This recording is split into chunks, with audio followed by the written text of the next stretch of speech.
Catalyst. Catalyst क्या होता है सबको पता है, हमको पता है। कैटलिस्ट का स्पेलिंग गड़बड़ है, गंडगोल है, CATALYST। कैटलिस्ट क्या होता है? तो कैटलिस्ट के बारे में देखो, ये होता है कि catalyst are the chemical substances catalysts are the chemical substances which are used to fast or speeds up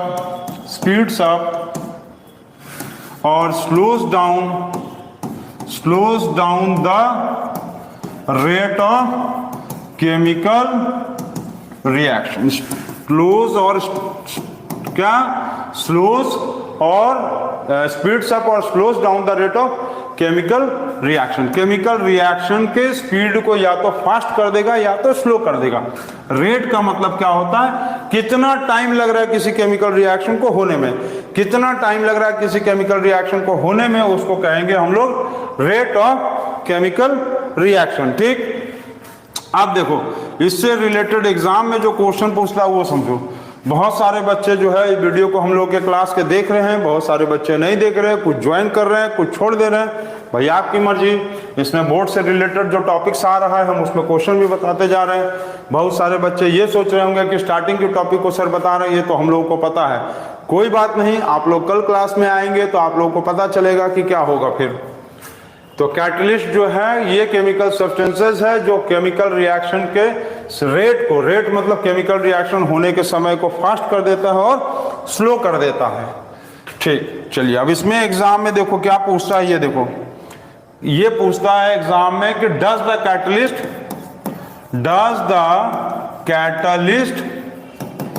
react during the chemical reaction, react during the chemical reaction।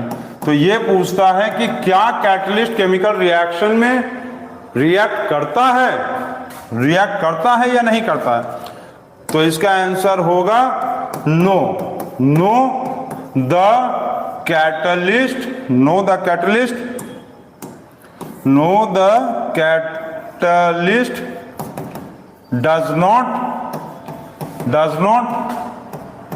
does not react with the reactant। Reactant से ही ना मिलेगा सब, product से कैसे मिलेगा? Reaction करने का टाइम में कोई भी चीज तो रिएक्टेंट से ही ना मिलता है।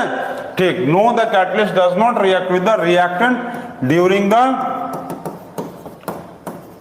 The chemical reaction. Chemical reaction के टाइम में कैटलिस्ट रिएक्टेंट से रिएक्ट ही नहीं करता है। ठीक, अब इसमें अब एक चीज और ये पूछता है तब, what is the function of catalyst, तो कैटलिस्ट का क्या काम है जब वो केमिकल रिएक्शन में रिएक्ट ही नहीं करता है रिएक्टेंट से। कैटलिस्ट का फंक्शन क्या है। ठीक, और तुमको एग्जाम्पल बताना है, example cheapest, slowest, fastest catalyst, ये सब बताना है। और एक चीज बताना है कि कैटलिस्ट का जो कैटलिस्ट होता है उसका क्या नाम है और उसका क्या एग्जाम्पल है कैटलिस्ट का जो कैटलिस्ट है। तो कैटलिस्ट तो केमिकल रिएक्शन में पहला चीज की कभी रिएक्ट नहीं करता है। अब कैटलिस्ट का फंक्शन देखो क्या है, ये पहले यहां बता चुके हैं।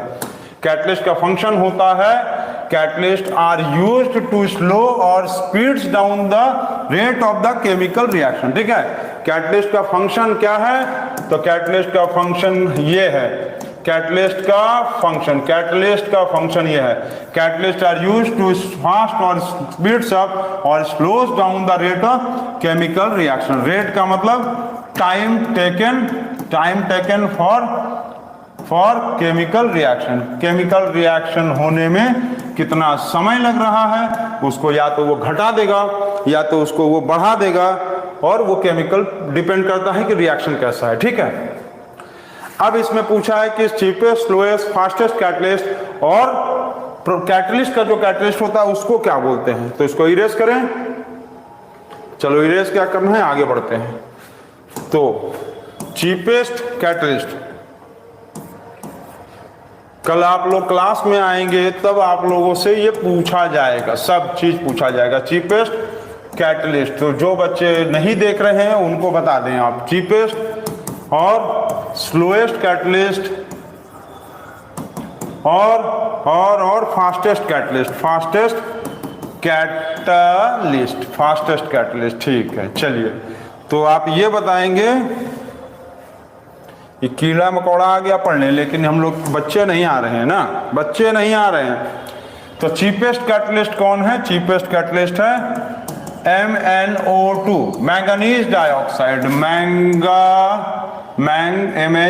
MnGa होता ना महंगा, महंगा नहीं, MnGaNaC, manganese dioxide, manganese dioxide. ठीक है, मैंगनीज डाइऑक्साइड।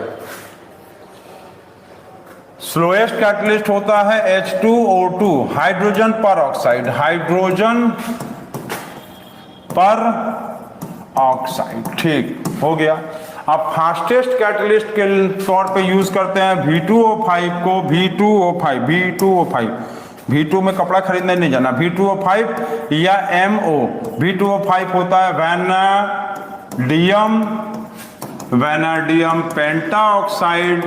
वैनेडियम पेंटाऑक्साइड, और इसको बोलते हैं मॉलीबेडनम, BED,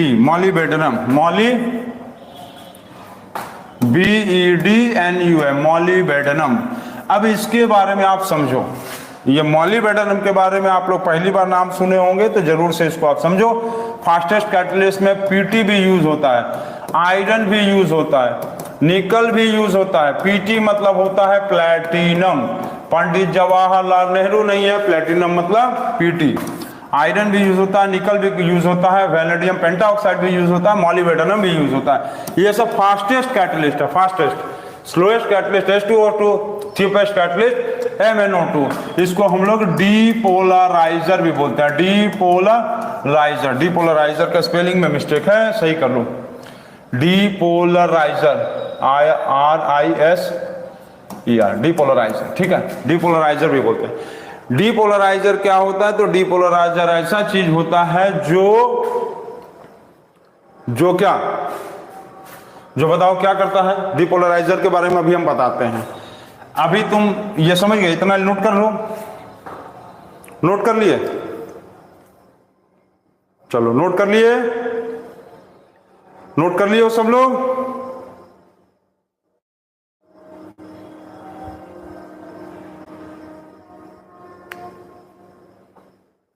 चलो इसके बाद देखो, तो प्रोमोटर क्या होता था? प्रोमोटर का मतलब होता था जो कैटलिस्ट का कैटलिस्ट होता है।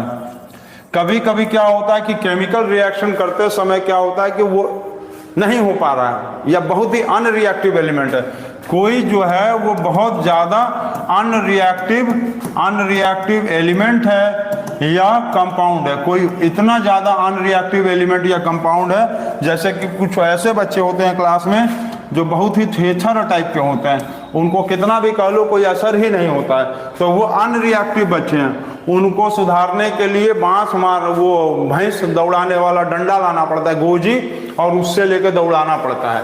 तो ये प्रोमोटर वही कैटलिस्ट का कैटलिस्ट है, मतलब promoter are the catalyst which speeds up the rate of chemical reaction to a very high extent। ठीक है, क्या करता है? which speeds up the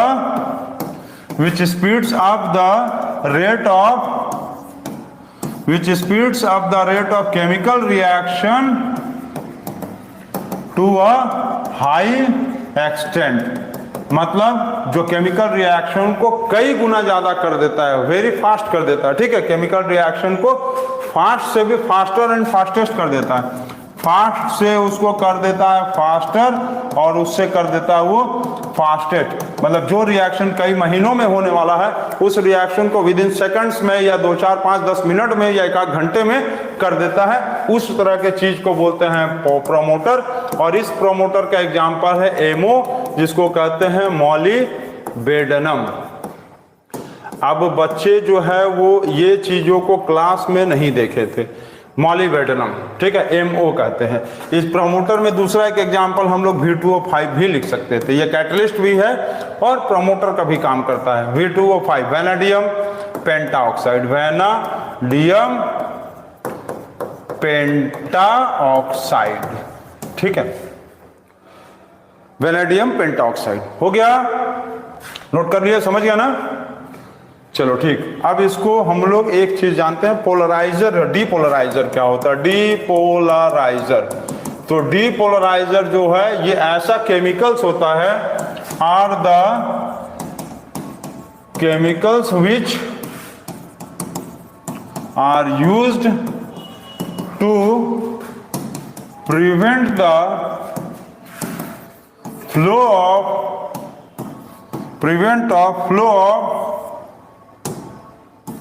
prevent the flow of excessive electrons to the terminal of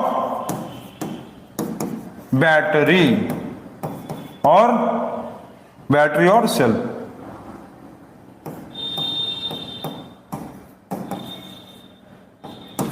मतलब depolariser क्या करता है, जो किसी भी चीज को पोलराइज होने से प्रिवेंट करेगा। प्रिवेंट क्या करेगा? प्रिवेंट, ठीक। डिपोलराइजर जो होगा किसी भी चीज को प्रिवेंट कर देगा। तो बैटरी और सेल में क्या होता है कि जैसे ये बैटरी है, यहां पर एक तो टर्मिनल लगा है, मान लो पेंसिल बैटरी होता है, इसको क्या बोलते हैं? ये कार्बन रॉड है, ये कार्बन रॉड है, ठीक, ये कार्बन रॉड। और इसी कार्बन रॉड में क्या होता है कि केमिकल्स भरा रहता है ना, यहाँ पर केमिकल्स, कुछ केमिकल्स माइनस होता है, कुछ केमिकल्स प्लस होता है, प्लस भी होता है, प्लस भी होता है, प्लस भी है, प्लस भी है, प्लस भी है और माइनस भी होता है। कुछ केमिकल्स प्लस है और कुछ केमिकल्स माइनस है, माइनस माइनस माइनस माइनस ये सब, ठीक है, कुछ केमिकल प्लस और कुछ केमिकल्स माइनस।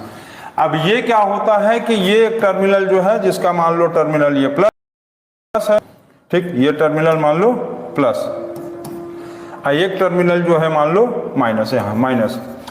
तो क्या करता है कि जो माइनस वाला और प्लस वाला आपस में ही खेला करने लगता है। यहाँ पर ये जो है ये प्लस माइनस क्या करता है? प्लस माइनस आपस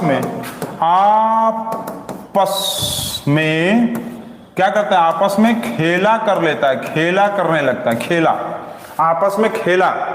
अब आपस में खेला करने लगेगा, ये टर्मिनल के पास तो जाएगा ही नहीं, ये प्लस के पास और माइनस के पास पहुंचेगा ही नहीं। तो जब तक यहां नहीं पहुंचेगा तो इलेक्ट्रिसिटी नहीं जनरेट कर पाएगा, ठीक है। तो ये डिपोलराइजर क्या करता है? ये प्लस माइनस को आपस में खेला करने से रोकता है, खेला करने से रोकता है और कहता है कि तुम लोग यहाँ खेल बंद करो और उड़ के सीधा अपने टर्मिनल पॉइंट पे जाओ, प्लस पे और माइनस पे जाओ। तो यही काम है डिपोलराइजर का। यदि डिपोलराइजर नहीं लगाएंगे बैटरी में तो सारा प्लस माइनस वाला इलेक्ट्रॉन आपस में ही खेला करने लगेगा और खेला करते करते वो कभी भी टर्मिनल्स के पॉइंट तक पहुंचेगा ही और बैटरी काम ही नहीं करेगा। समझ गए? बहुत अच्छा। अब डिपोलराइजर का एग्जाम्पल में यूज होता है MnO2, इसको हम लोग बोलते हैं मैंगनीज डाइऑक्साइड, ठीक है। तो इसको आप लोग नोट कर लेंगे। और कभी कभी डिपोलराइजर में मैंगनीज डाइऑक्साइड नहीं होता है तो एमोनियम क्लोराइड भी यूज होता है। एमोनियम क्लोराइड NH4Cl, इसको बोलते हैं अमोनियम क्लोराइड या मैंगनीज डाइऑक्साइड, ठीक है। इसको आप लोग नोट कर लीजिए और यहां तक का टॉपिक आप लोग बिल्कुल देख के आइए, लर्न करके आइए और कल एकदम आप लोग रेडी होकर आइए कि इतना क्लास में आपसे पूछा जाएगा। तो best of luck, good night, good morning बच्चों नहीं, गुड नाइट बच्चों, and see you in next class. अब इसके बाद हम लोग कल के क्लास में देखेंगे कि डिसाइड कैसे करेंगे कि थर्मल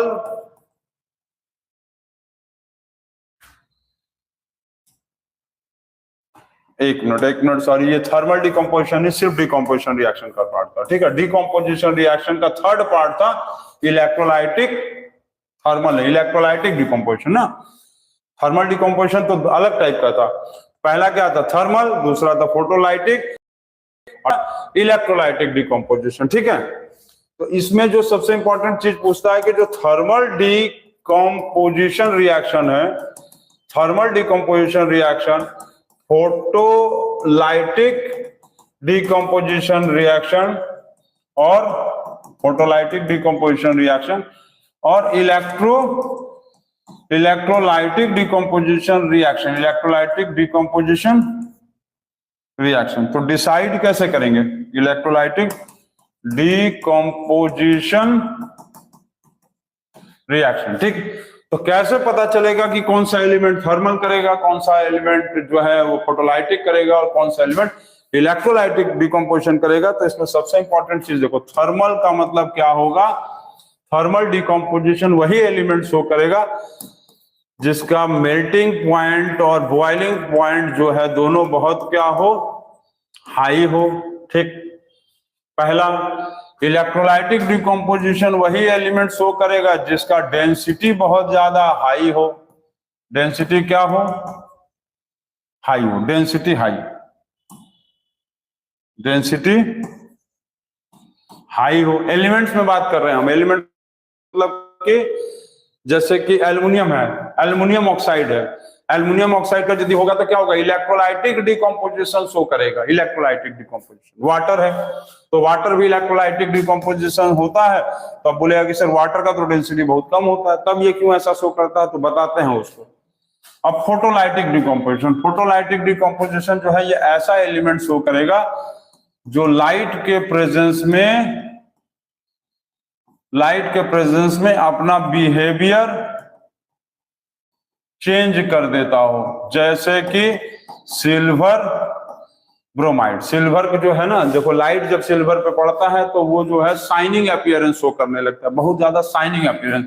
तो लाइट के प्रेजेंस में अपना बिहेवियर चेंज कर देगा, इसका मतलब क्या होगा, या तो शाइनी हो जाएगा या तो डल अपीयरेंस शो करेगा, या तो क्या करेगा वो थोड़ा बहुत हल्का ब्रिटल नेचर शो करेगा, ब्रिटल नेचर शो करेगा। ब्रिटल का मतलब होता है अपने आप को धीरे धीरे क्या करेगा, हल्का हल्का गलाना शुरू कर देगा, उस तरह का यदि नेचर शो कर रहा है तो फोटोलाइटिक डिकम्पोजिशन होगा। थर्मल डिकम्पोजिशन में melting point boiling point high होना चाहिए, ठीक है।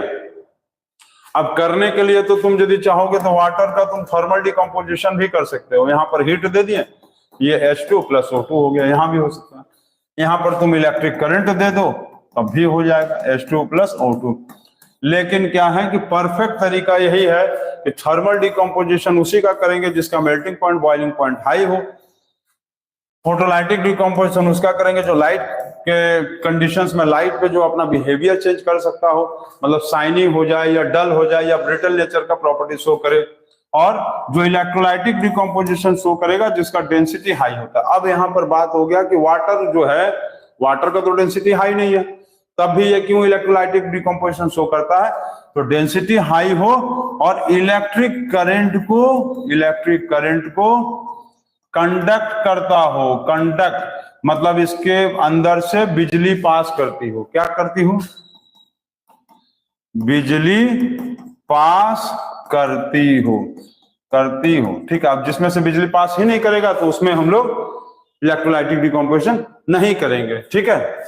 जैसे कि कैल्शियम ऑक्साइड CaCO3।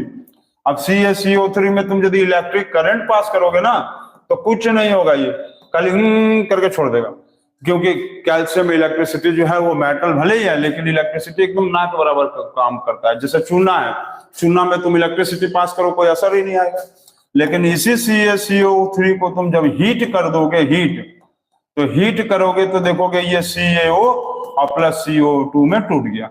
इसका मतलब कि कैल्शियम कार्बोनेट को हम लोग थर्मल डिकम्पोजिशन से ब्रेकअप करेंगे, सिल्वर ब्रोमाइड को फोटोलाइटिक डिकम्पोजिशन से ब्रेक करेंगे और वाटर को इलेक्ट्रोलाइटिक डिकम्पोजिशन से ब्रेक करेंगे। तो ये थर्मल डिकम्पोजिशन, फोटोलाइटिक डिकम्पोजिशन और इलेक्ट्रोलाइटिक डिकम्पोजिशन का प्रॉपर्टीज जरूर समझ लेना कि कौन से आधार पे किसको हम लोग ब्रेकअप करते हैं, ठीक है। इसको नोट कर लीजिए, आप जल्दी नोट करिए।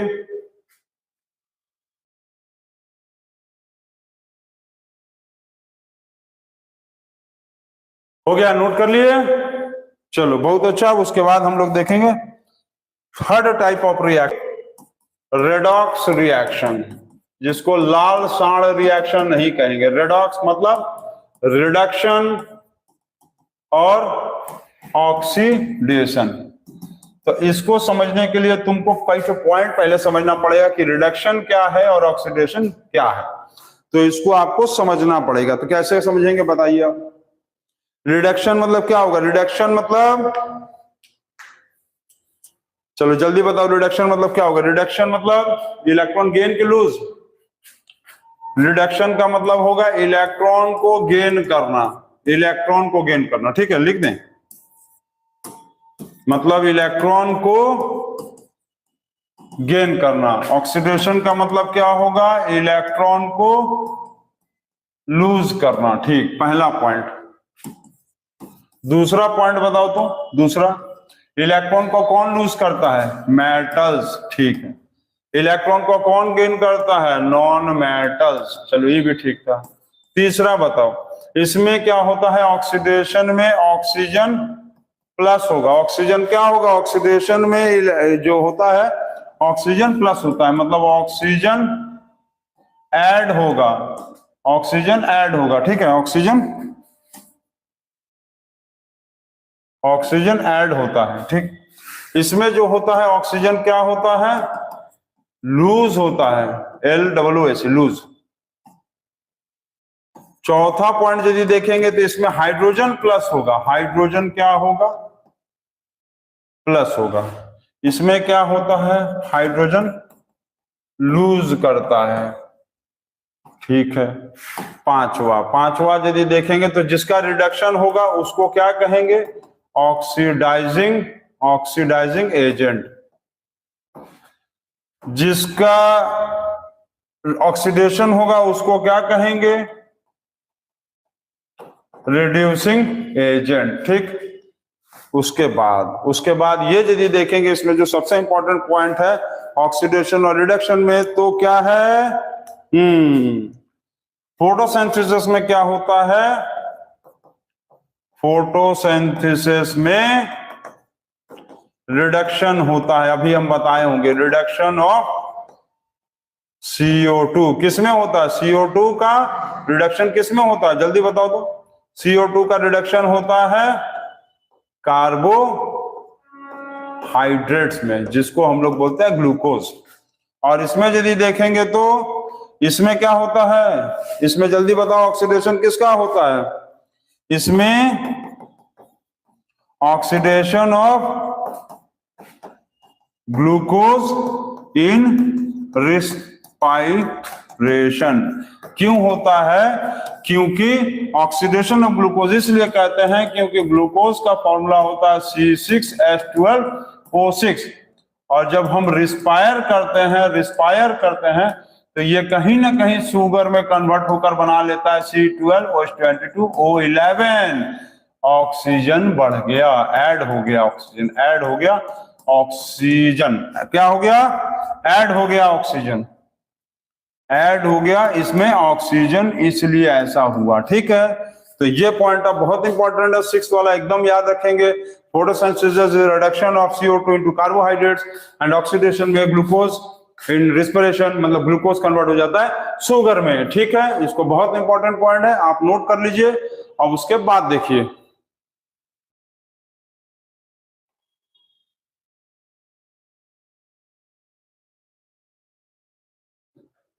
अभी है ना, अभी यही ना हो, अभी इसको रोक देंगे तब जाना।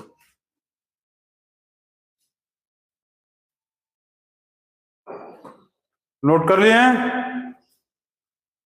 देखा जाए कितने बच्चे देख रहे हैं।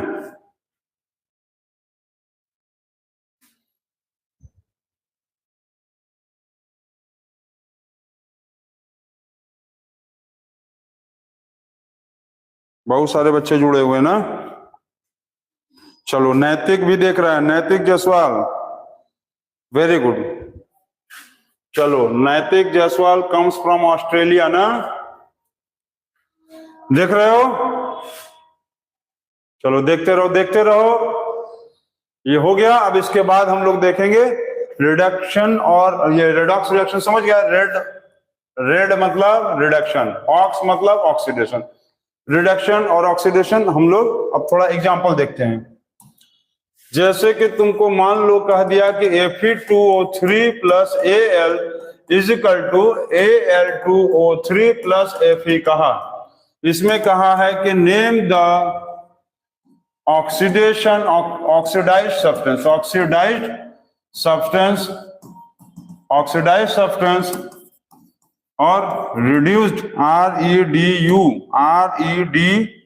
REDUCED रिड्यूस्ड सब्सटेंस,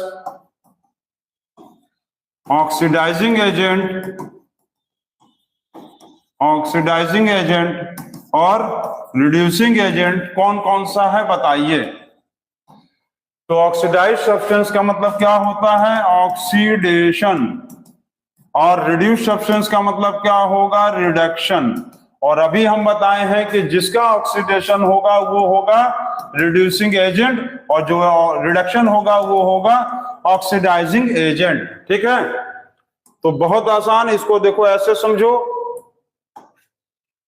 अभी हम क्या बोले कि ये वाला जो पॉइंट एकदम दिमाग में बैठा लो तुम। रिडक्शन मतलब क्या होगा? इलेक्ट्रॉन का गेन करना, और ऑक्सीडेशन मतलब इलेक्ट्रॉन का लूज करना। तो तुमको इसमें 3 पॉइंट लर्न करना है। सबसे इंपॉर्टेंट पॉइंट 1, 2 और ये 3। ये 3 पॉइंट याद कर लेना, हो जाएगा मिशन सक्सेसफुल, तुरंत हो जाएगा। तो उसमें सबसे पहले क्या किया? ये अपना ऑक्सीजन इधर आकर क्या किया? लूज किया कि गेन किया? तुमको देखना कहाँ है? रिएक्टेंट साइड में। कहाँ देखना है? रिएक्टेंट साइड में देखना है। रिएक्टेंट साइड में देखना है। देख रहे हो कुसर? देखो जल्दी देखो। कुसर देख रहा है? कुसर देख रहा है? शो कर रहा है यहां। चलो ठीक है, देखते रहो। ये क्या कर रहा है? ये अपना ऑक्सीजन यहां पर क्या किया? लूज कर दिया। ऑक्सीजन यदि यहां पर लूज कर दिया तो क्या हुआ?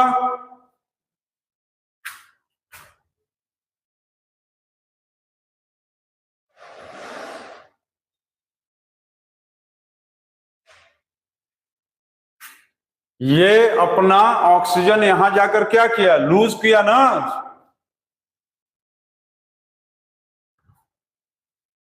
रुक गया है वीडियो? रुक गया है कि चल रहा है? बताओ सब लोग, रुक गया है?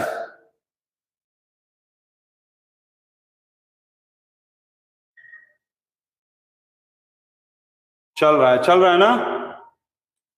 चलो चल रहा है। तो यहां पर ये अपना ऑक्सीजन तुमको देखना है रिएक्टेंट साइड। रिएक्टेंट साइड देखो, प्रोडक्ट से नहीं मतलब है तुमको, कोई मतलब नहीं है। रिएक्टेंट साइड जब इधर गया तो ये अपना ऑक्सीजन लूज कर दिया। इसका मतलब है कि ये जब ऑक्सीजन लूज किया होगा तो ये क्या हुआ होगा? रिडक्शन हुआ होगा। तो रिडक्शन में लिखेंगे Fe2O3। ठीक है? रिडक्शन में किसका नाम लिखेंगे? रिडक्शन में लिखेंगे Fe2O3 पहला। दूसरा तुम मान लो लिख दो। अब ये जब इधर आया तो क्या हुआ? ये इधर आया तो ऑक्सीजन इसमें जुड़ गया ना। तो ये क्या हुआ होगा? एल्युमिनियम का क्या हुआ होगा? एल्युमिनियम का ऑक्सीडेशन हुआ होगा एल्युमिनियम का। ठीक है? ये इधर जाने पे क्या किया? ऑक्सीजन लूज कर दिया, रिडक्शन। ये इधर आने पे क्या किया? ऑक्सीजन गेन कर लिया, मतलब ऑक्सीडेशन। ठीक, चलो इतना हो गया। अब यदि इसका ऑक्सीडेशन हुआ है तो हम लोग इसको क्या लिख सकते हैं? अरे एल्युमिनियम का यदि ऑक्सीडेशन हुआ है तो क्या लिखेंगे? रिड्यूसिंग एजेंट एल्युमिनियम होगा। ठीक है? और ये यदि रिडक्शन हुआ होगा तो इसका मतलब कि ये क्या है? ये क्या है? जल्दी बताओ जल्दी। ये यदि रिडक्शन हुआ है तो इसका मतलब ये क्या शो करेगा? ऑक्सीडाइजिंग एजेंट शो करेगा, Fe2O3। ठीक है? इतना नोट कर लिए? इतना नोट किया कि नहीं? बहुत अच्छा। अच्छा, अब एक चीज बताओ कि इस रिएक्शन को कहते क्या है? इस रिएक्शन को कहते हैं, इस पूरे रिएक्शन को हम लोग कहते हैं Fe2O3 plus Al is equal to Al2O3 plus Fe। इस पूरे रिएक्शन को कहते हैं हम लोग थर्माइट वेल्डिंग या एल्यूमिनोथर्मी। एल्यूमिनोथर्मी। ये रिएक्शन यूज किया जाता है ब्रोकन पार्ट ऑफ द लोहास, broken part of iron, broken parts of iron, लोहे के टुकड़े को जोड़ने में। जैसे कभी कभी रेलवे ट्रैक का जो लोहा हुआ होता है, रेलवे लाइन थोड़ा बहुत क्रैक कर जाता है, तो क्या करते हैं, वहां पर ले जाते हैं एल्युमिनियम रॉड ले जाते हैं, और जहां टुकड़ा लगा रहता है वहां पर इलेक्ट्रिसिटी पास करके क्या करते हैं, लोहे को एल्युमिनियम रॉड से वेल्डिंग कर देते हैं। इस रिएक्शन को कहते हैं एल्यूमिनोथर्मी या थर्माइट वेल्डिंग। इसको हम लोग मेटल नॉन मेटल में पढ़ेंगे। अच्छा, इसमें कभी कभी क्या होता है कि एल्युमिनियम रॉड जो है वो बहुत हार्ड होता है, जल्दी रिएक्ट नहीं करता है, तो हम लोग क्या करते हैं, इस एल्युमिनियम को उसको सॉफ्ट करने के लिए MnO2 का यूज करते हैं, जो कि कैटलिस्ट का काम करता है। और यही हम कल कैटलिस्ट बताए थे कि कैटलिस्ट जो है वो किसी भी केमिकल रिएक्शन के स्पीड रिएक्शन को रेट को फास्ट कर देता है।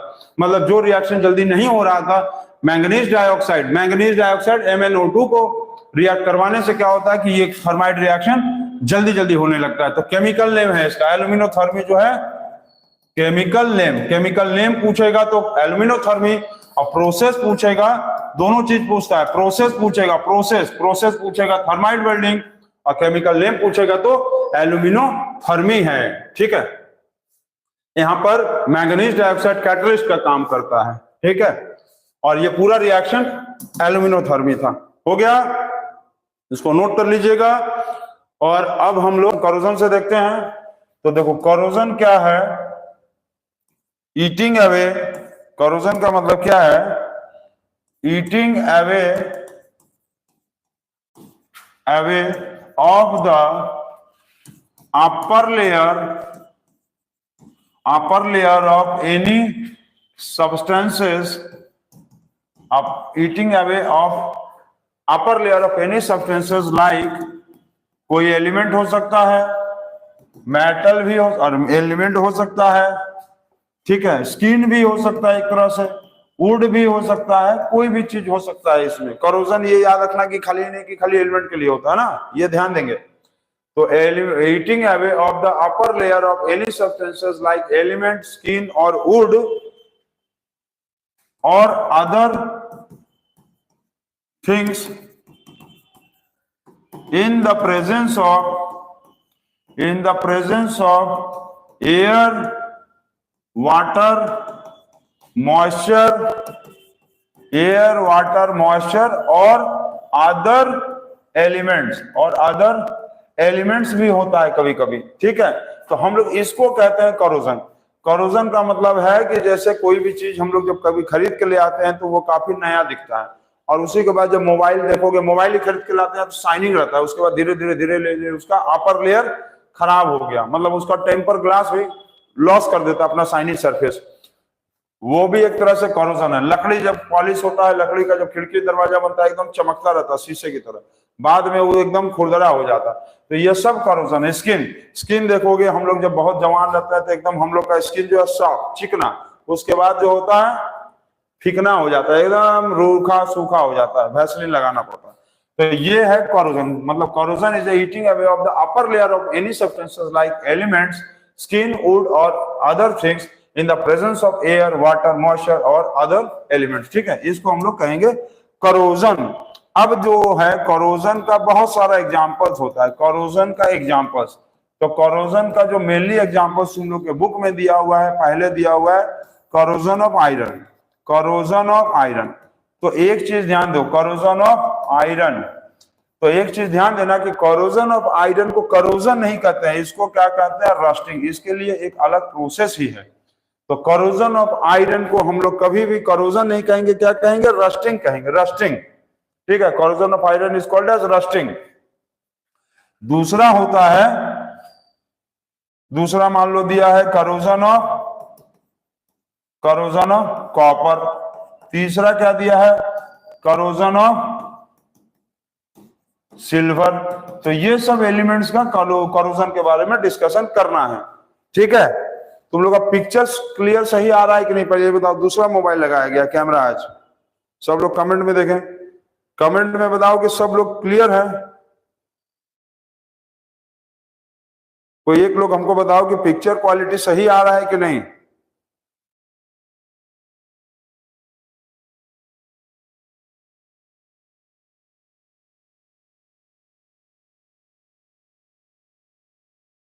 दीक्षांत तुम बताओ सही दिख रहा है कि नहीं दिख रहा, तब आगे हम आगे पढ़ाना शुरू करें।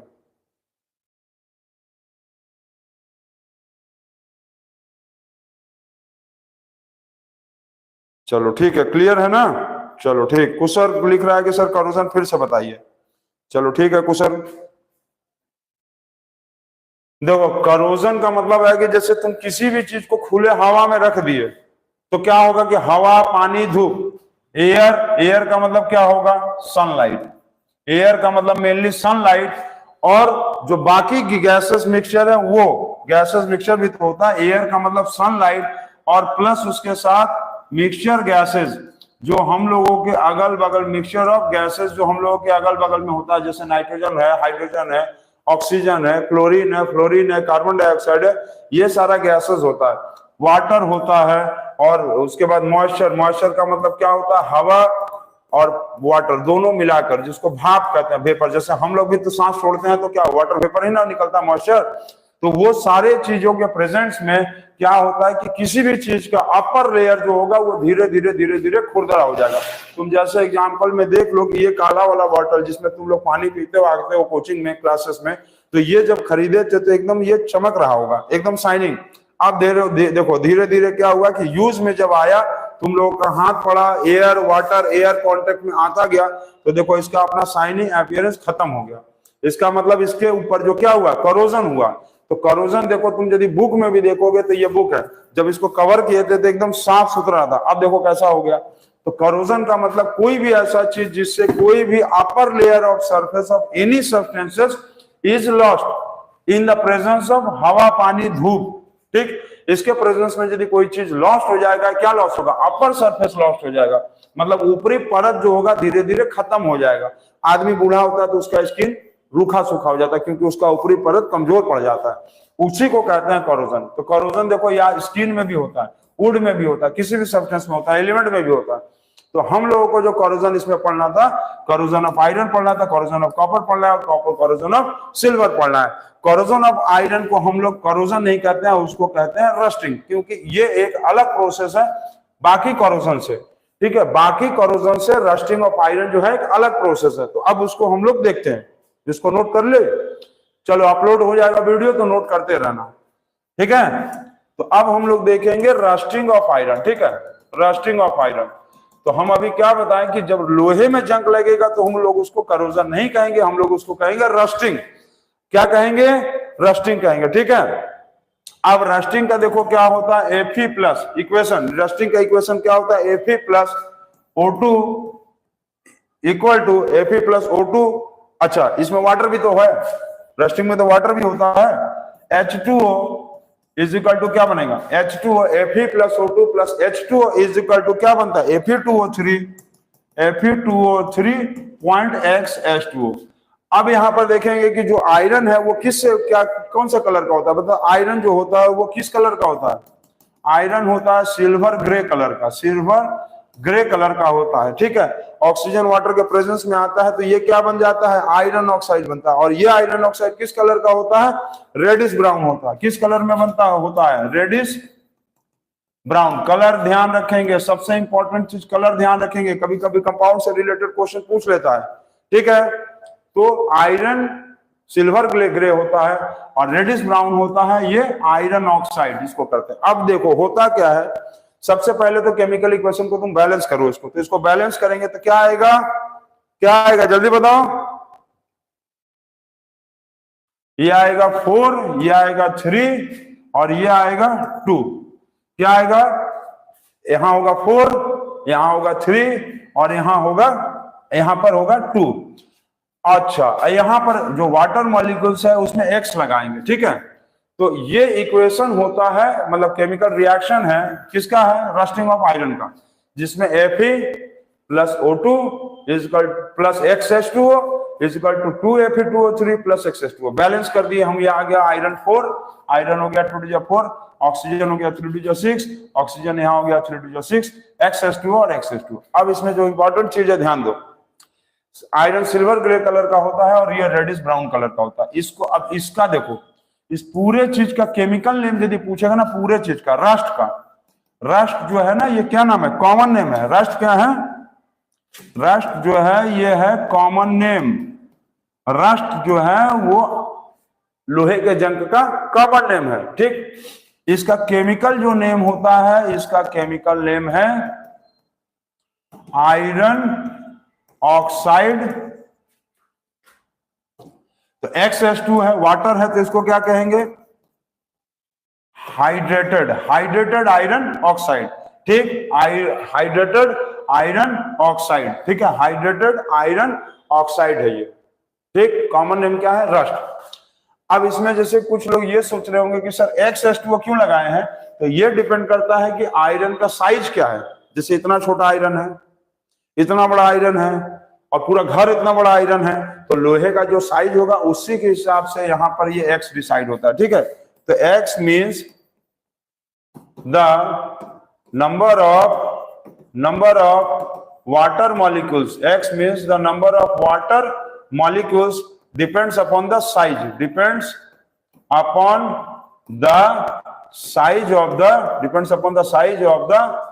the क्या, लोहा। लोहा मतलब आयरन का जो साइज है वो कितना है, उसी पर डिपेंड करता है कि ये X का वैल्यू कितना होगा। यदि आयरन का साइज बहुत बड़ा है तो X का वैल्यू बड़ा होगा, यदि आयरन का साइज छोटा है तो X का वैल्यू छोटा होगा। तो इसको नोट कर लेंगे आप। इसमें देखो क्वेश्चंस क्या क्या आ सकता है, कभी कभी एग्जाम में ये पूछता है कि right the chemical equation for the rusting. तो ये आप इक्वेशन लिखेंगे बैलेंस के साथ, इसको आप लर्न करना है, ठीक है। बैलेंस भी लर्न करना, बैलेंस समझो, 4 2 2 4, ऑक्सीजन 2 3 6, ऑक्सीजन 2 3 6, XH2। डॉट का मतलब क्या है, ये डॉट मतलब ये ध्यान दो, ये जो डॉट लिखा है ना, ये डॉट का मतलब ये बोला है कि जो H2O ये बता रहा है कि वाटर मॉलिक्यूल्स जो है वो वाटर मॉलिक्यूल्स जो है लूजली कंबाइंड है। कैसे है, लूजली कंबाइंड। इसका मतलब है थोड़ा सा भी यदि हीट होगा, गर्म होगा, तो ये वाटर मॉलिक्यूल्स इसमें से निकल जाएगा। सिर्फ जंग लगते समय XH2O इसके साथ जुड़ा रहता है, और जब जंग लग जाता है तो धीरे धीरे फिर आगे कंटिन्यू होता जाता है मॉइस्चर के प्रेजेंस में, इसलिए वाटर मॉलिक्यूल धीरे धीरे हट जाता है, इसीलिए ये डॉट लगाए। डॉट मतलब लूजली कंबाइंड होता है, ठीक है। Acid and base salt chapter में भी है, ये हम बता देंगे। ये डॉट का मतलब होता है लूजली कंबाइंड, ताकि आसानी से टेम्परेचर लूज हो तो हट जाइए, ठीक। पहला चीज इसका इक्वेशन पूछ रहा है। दूसरा चीज ये पूछ रहा है कि सिल्वर ग्रे कलर और रेडिश ब्राउन कलर याद रखना, कभी कभी पूछ रहा है कि सिल्वर ग्रे कलर का ऑक्सीडेशन हो रहा। ये पूरा प्रोसेस जो है, ये पूरा प्रोसेस क्या है, ऑक्सीडेशन का है। ऑक्सीडेशन मतलब एडिशन ऑफ ऑक्सीजन, क्या है, एडिशन ऑफ ऑक्सीजन, ऑक्सीजन का जुड़ना है, ठीक है। ये हो गया। कॉमन नेम पूछ रहा है रस्ट, केमिकल नेम पूछेगा तो हाइड्रेटेड आयरन ऑक्साइड। इतना चीज इसमें पूछता है। अच्छा, अब एक चीज देखो, conditions necessary for corrosion, conditions necessary for corrosion भी पूछता है। इसको प्रीव्यू करे, छोटा कर ले। चलो यहां हो गया। अब कभी कभी देखो इसमें और क्या पूछता है, conditions necessary for corrosion. Corrosion नहीं, रस्टिंग है ना, करोजन का ही टाइप था रस्टिंग। जब लोहे में जंग लगेगा तो उसको रस्टिंग कहेंगे, ठीक है। तो कंडीशंस नेसेसरी फॉर रस्टिंग में पहला कंडीशन क्या है,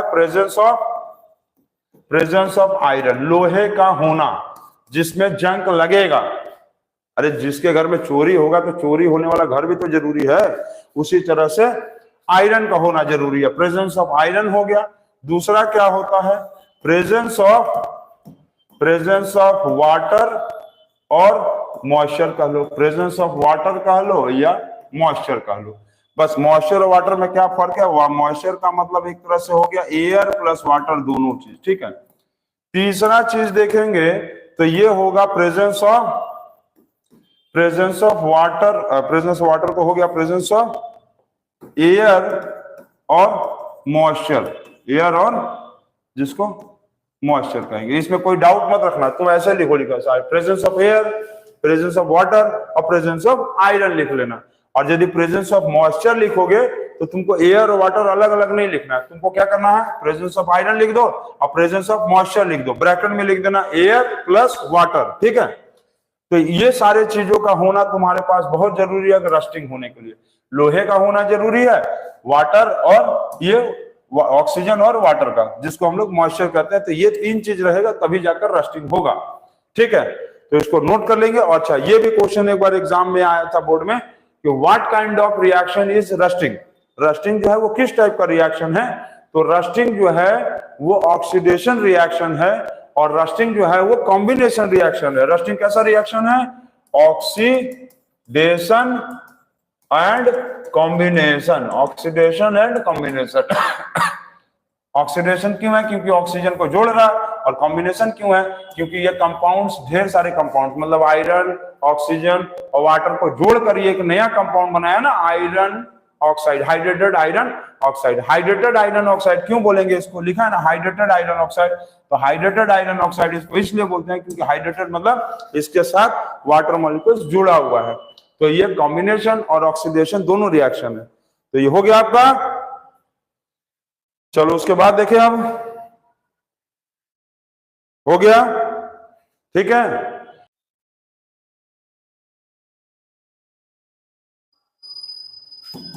प्लस CO2 प्लस H2O, ठीक। Cu plus O2 plus CO2 plus H2O is equal to CuCO3 point CuOH का whole twice, CuCO3 point CuOH का होल ट्वाइस। देखो ये लिख लेंगे। अब यहां देखो कॉपर जो है ये मेनली होता है ब्राउन कलर का। अब यहां जो बनेगा कॉपर कार्बोनेट, जो बनेगा कॉपर कार्बोनेट, ये होता है मेनली ग्रीन कोटिंग, ये ग्रीन कोटिंग कह लो इसको। अब देखो इसमें क्या होता है, इसमें सब, अब ये बोलोगे कि सर यहाँ पर कार्बन डाइऑक्साइड क्यों आ गया ना, कार्बन डाइऑक्साइड क्यों आ गया, इसको जानना जरूरी है। तो देखो करोजन ऑफ कॉपर का मतलब है कि जब कॉपर को हम लोग खुले हवा में रखेंगे, एयर में रखेंगे, और वो वाटर के प्रेजेंस में आएगा, वाटर के प्रेजेंस में आएगा, तो क्योंकि कॉपर जो है ये लिस्ट रिएक्टिव है, लिस्ट एलिमेंट है, लिस्ट रिएक्टिव होता है। लिस्ट रिएक्टिव मतलब बहुत कम मिलता है किसी से, कॉपर जल्दी किसी से मिलता नहीं है। अब जब कॉपर जल्दी किसी से नहीं मिलता है तो क्या होगा, वहीं पड़ा रहेगा, ठीक है। वहीं यदि पड़ा रहेगा तो इसका मतलब यह है कि कहीं ना कहीं कार्बन डाइऑक्साइड जो है वो क्या होता है, कार्बन डाइऑक्साइड क्या है, कार्बन डाइऑक्साइड जो है ये एक वार्म गैस है, वार्म गैस। वार्म गैस का मतलब एक हॉट गैस होता है, हॉट गैस है। और कहीं ना कहीं कॉपर जो है ये गुड कंडक्टर होता है, किसका, गुड कंडक्टर ऑफ हीट तो है ही और इलेक्ट्रिसिटी भी है, तो हीट एंड इलेक्ट्रिसिटी। तो इसमें जो प्रॉपर्टी काम आता है वो काम आता है हीट वाला, हीट वाला। कॉपर जो है ना वो वेरी गुड कंडक्टर ऑफ क्या होता है, हीट एंड इलेक्ट्रिसिटी। तो इस रिएक्शन में जो यूज आता है प्रॉपर्टी हीट का। तो कॉपर क्या है कि लिस्ट रिएक्टिव है, और ये एयर और वाटर के जब कांटेक्ट में आता है तो जल्दी रिएक्ट करने की कोशिश नहीं करता है। तो कहीं ना कहीं जो कार्बन डाइऑक्साइड जो गैस है, जो नेचर में पाया जाता है कार्बन डाइऑक्साइड गैस, वो गर्म गैस है। और गर्म गैस होने के कारण क्या होता है कि ये अपने अगल बगल यदि कॉपर को देखता है तो कॉपर क्योंकि गुड कंडक्टर ऑफ हीट है तो वो कार्बन डाइऑक्साइड जाकर कॉपर को पकड़ लेता है। तो इसमें ये आप याद रखना कि कार्बन डाइऑक्साइड क्यों इस रिएक्शन में यूज होता है, क्योंकि इसका एक प्रॉपर्टी है कॉपर का कि good conductor of heat and electricity. और कार्बन डाइऑक्साइड वो गर्म गैस होने के कारण क्या होता है कि जहां भी उसको कॉपर मिलता है जाके उसको गर्म करने की कोशिश करने लगता है, क्योंकि ये खुद गर्म को खींचता है। तो गर्म गैसेस को खींच लिया, कार्बन डाइऑक्साइड गैस को खींच लिया। जब खींच लिया तो ये इसमें चार प्रोडक्ट्स आ गया, कॉपर, ऑक्सीजन, कार्बन डाइऑक्साइड और वाटर। कॉपर जो होता है ब्राउन कलर का होता है। अब ये सब मिलाकर क्या बनता है, कॉपर कार्बोनेट, कॉपर कार्बोनेट और कॉपर हाइड्रो ऑक्साइड बनाता है। इसको क्या पढ़ेंगे, इसको पढ़ेंगे हम लोग कॉपर कार्बोनेट, कार्बोनेट, और इसको पढ़ेंगे copper hydro oxide, hydro oxide. अब देखो बहुत सारे बच्चे क्या होता है कि रस्टिंग ऑफ आयरन पढ़ के जो है सोचते हैं कि बस हमारा काम इसी में चल जाएगा। नहीं, एग्जाम में तुमसे रस्टिंग ऑफ आयरन जितना इंपॉर्टेंट है उतना ही इंपॉर्टेंट करोजन ऑफ कॉपर भी है।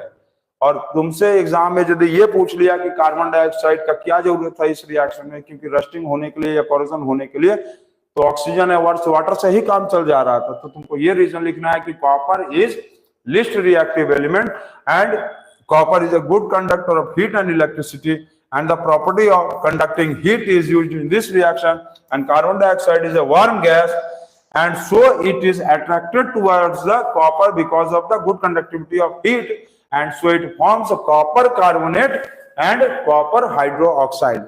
अभी हम जो बोले हैं उसको आप बाद में वीडियो पॉज करके नोट जरूर कर लेना, क्योंकि एग्जाम में ये एक्सप्लेनेशन आ सकता है। ठीक है, हाँ समझ गए। तो कॉपर कार्बोनेट जो है वो ग्रीन कोटिंग है और कॉपर हाइड्रोक्साइड। अब देखोगे जो कॉपर का जो मतलब कॉपर मतलब तांबा, तांबा का जो बर्तन उर्तन होता है, तांबा के बर्तन में हम लोग क्या करते हैं, देखोगे दादा दादी और चाचा चाची नाना नानी जो बोलते हैं कि तांबा के बर्तन में रात में पानी रखना चाहिए और सुबह उसको पीना चाहिए। तो क्यों ऐसा होता है उसको बता रहे, देखो उसको समझो। हम लोग कॉपर वाले बर्तन में पानी को रख के सुबह पीते हैं तो उससे क्या फायदा होता है कि रात भर में ऑक्सीजन, पानी उसमें डाल ही दिए तो वाटर, और कार्बन डाइऑक्साइड उसको मिल ही जाता है, क्योंकि हम लोग भी तो कार्बन डाइऑक्साइड रिलीज करते रहते हैं ना। अब मिल गया तो वो बना लिया था कॉपर कार्बोनेट। अब ये कॉपर कार्बोनेट जो है कहीं ना कहीं एक एंटा एसिड का काम करता है। एंटा एसिड का मतलब helps in digestion and reduces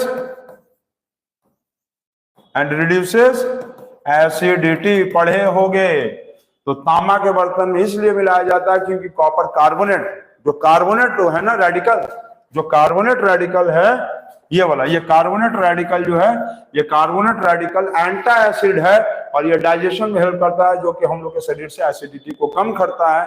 इसीलिए यदि तांबा वाले बर्तन में हम लोग पानी पीते हैं तो हम लोग को शरीर में एसिडिटी का प्रॉब्लम नहीं होता है।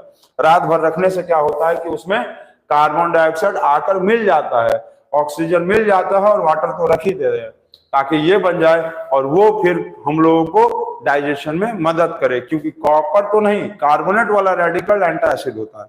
ठीक है, अब जो बच्चे इसको समझ लिए ठीक है, जो बच्चे नहीं समझे तब एग्जाम में आएगा तो बोलेंगे इट्स मैजिक, इट्स मैजिक, गंडोगोल होएगा। छे देखे कौन कौन है और कौन कौन गायब हो गया है, देखा जाए बीच में।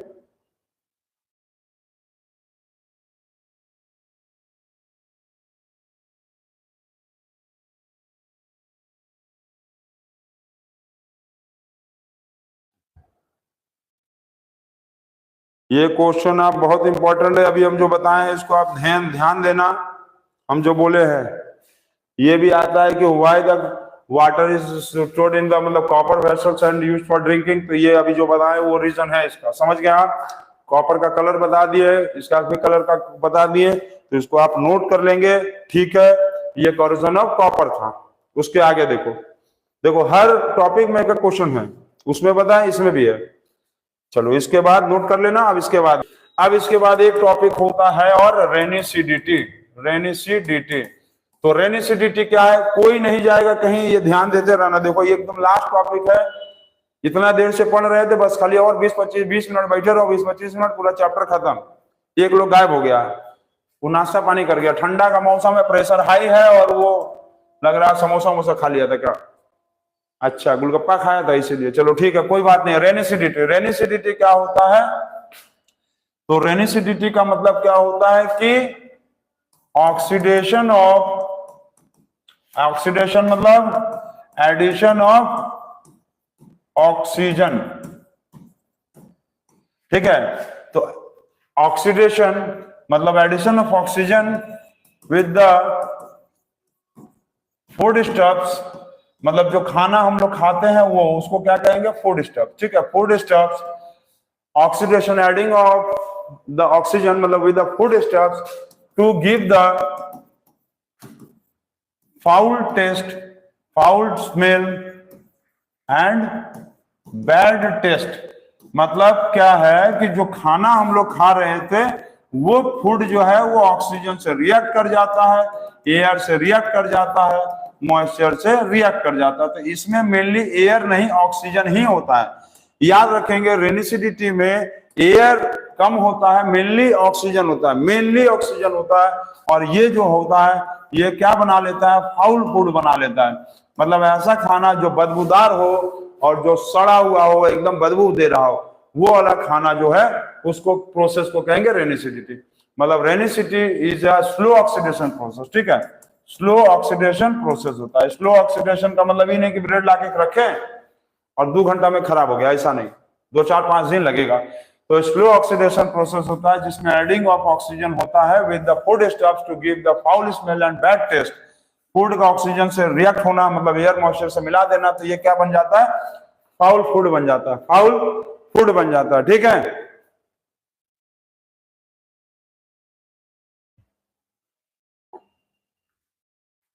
हमारा टॉनिक आ गया था, हम भूल गए, जल्दी जल्दी लिखो इतना। टॉनिक, टॉनिक आ गया है।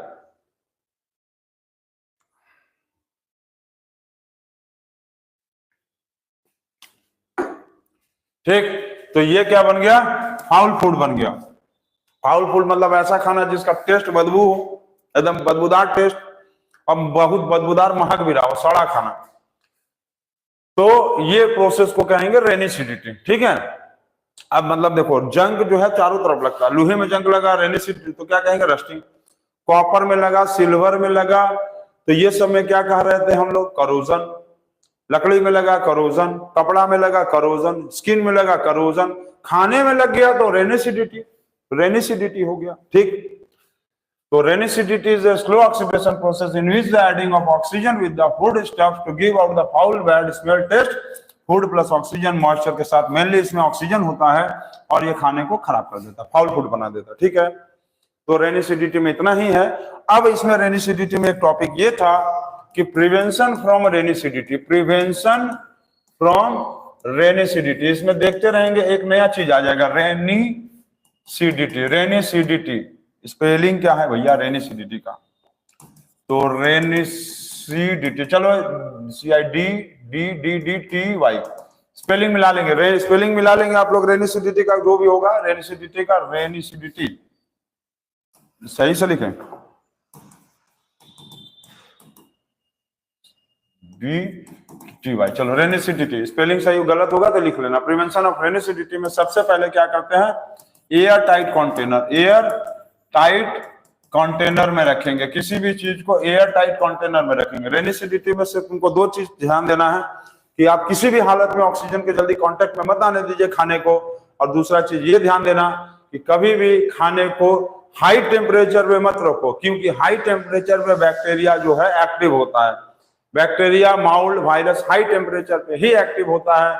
उसका भी तुम कारण है क्योंकि जब अर्थ का डिफरेंशिएशन हुआ था स्टार्टिंग में, उस समय टेम्परेचर अर्थ का बहुत ज्यादा था, और आज तक बैक्टीरिया, माउल्ड जो है वो हाई टेम्परेचर को अडेप्ट कर लेते हैं, कोल्ड टेम्परेचर पे जल्दी अडेप्ट नहीं कर पाते हैं। ठीक है, तो एयर टाइट कंटेनर में रखेंगे, एयर टाइट कंटेनर पैकिंग करेंगे।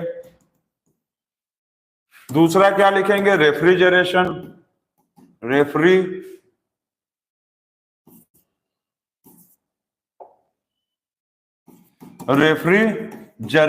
रेफ्रिजरेशन मतलब lowering temperature, lowering temperature, temperature को कम कर देंगे।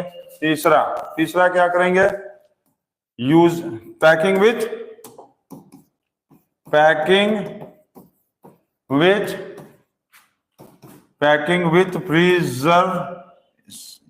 Preserver gas, packing with preserver gas like N2, N नहीं, सिर्फ N नहीं, यहां ध्यान देना, N खाली लिख देंगे तो नाइट्रोजन हो जाएगा। क्या लिखेंगे, N2 का मतलब नाइट्रोजन गैस, नाइट्रोजन गैस के साथ पैक करेंगे, नाइट्रोजन गैस से पैक करेंगे। नाइट्रोजन गैस क्या है, प्रिजर्वर गैस है, तो नाइट्रोजन हो जाएगा। क्या लिखेंगे, N2 का मतलब नाइट्रोजन गैस, नाइट्रोजन गैस के साथ पैक करेंगे, नाइट्रोजन गैस से पैक करेंगे। नाइट्रोजन गैस क्या है, प्रिजर्वर गैस है। ठीक है, ये कभी भी किसी खाने के साथ जल्दी मिलता ही नहीं है। जल्दी नहीं मिलता है। अब क्यों नहीं मिलता है ये अब सोचते रहो, हम बता देंगे। Packing with the preserver gas like nitrogen. आप देखो, using antioxidants, using antioxidants, using antioxidants, oxidation नहीं, एंटीऑक्सीडेंट्स, DATNTS, एंटीऑक्सीडेंट्स। एंटीऑक्सीडेंट्स में आप लोगों को सबको पता है कि BHA होता है और BHT होता है, BHA BTST। तो BHA को हम लोग बोलते हैं बुटिलेटेड, ये सबको पता है ना। तो BHA को क्या कहेंगे, BUTYLATED, butylated hydroxyl, butylated hydroxyl anisole, hydroxyl anisole.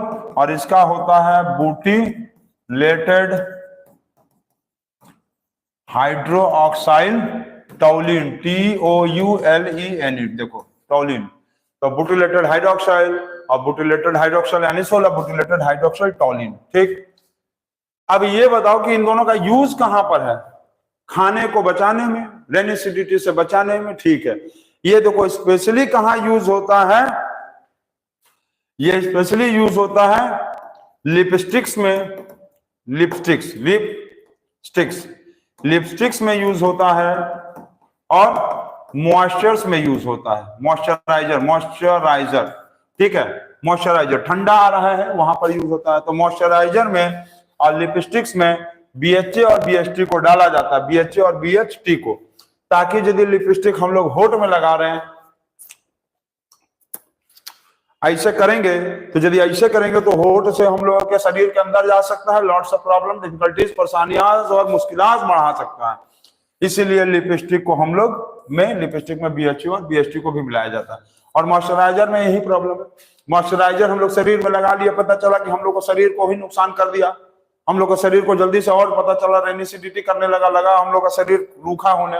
Moisturiser में भी BHA और BHT लगा मिला रहता है, ताकि हम लोग के शरीर को ऑक्सीडेशन होने से बचाए। मतलब हम लोग के शरीर को कहीं ना कहीं एयर, वाटर और सनलाइट के प्रेजेंस में बचा देता है मॉइस्चराइजर, यही काम है इसका। ठीक है, हो गया? हो गया कि नहीं हुआ? जल्दी हो गया? हो गया? अच्छा, और एक पॉइंट क्या होता है, एक पॉइंट और है रेन एसिडिटी से बचने का। और एक पॉइंट ये होता है कि आप जो है इसको, हाँ, keep away the foods from direct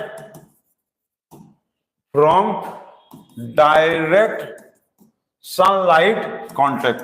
sunlight के कांटेक्ट से किसी भी खाने को आप कोशिश करिए कि थोड़ा हटा के रखने का। सनलाइट के डायरेक्ट कांटेक्ट में यदि आप किसी चीज को रख दें, जो क्वेश्चन आया था, देखो क्या था कि एक्सप्लेन हाउ